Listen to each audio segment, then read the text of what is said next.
going to take a look at customizing those invoice details. So how do I get the council name and the council address into the invoice? How do I get that logo to appear?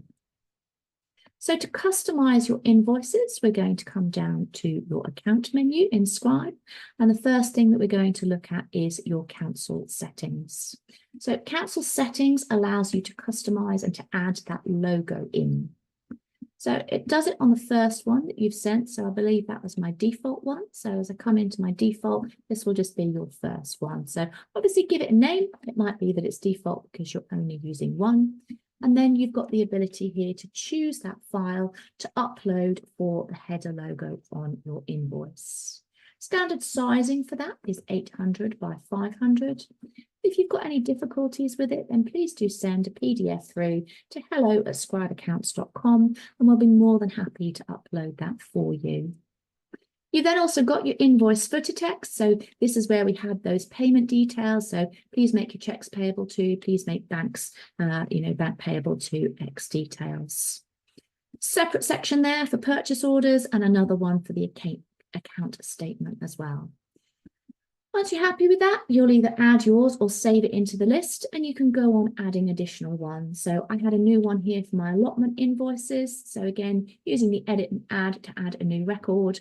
I'm just going to take up my allotment invoices as well. We can see here that I've got different footer text for those ones. So carry on building those. You'll notice there's no header that appears on this one because it's the second and third. So it always uses that same header for the council for each of the individual footer or purchase footer order text that you add. So you only have to upload the logo once, but you've got the ability through adding different names here for different footers to show that different detail.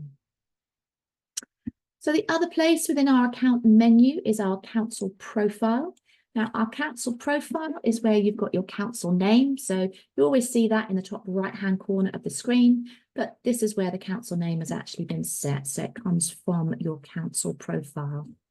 And then below that, you've got your address. We saw on my sales invoice that I'd suffix mine with my telephone number. So if you want to do that, to add that other piece of information to your sales invoice or possibly an email address, you can also add that information there simply by just popping a comma at the end and then popping in that telephone number.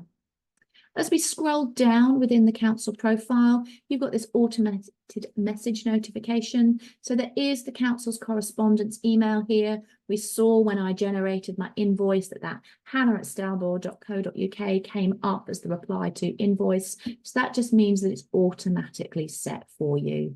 So if it's the same person all the time, then set that one in here. Other than that, you'll see your setup and users, you'll see that list of those that you can actually choose from that reply to email.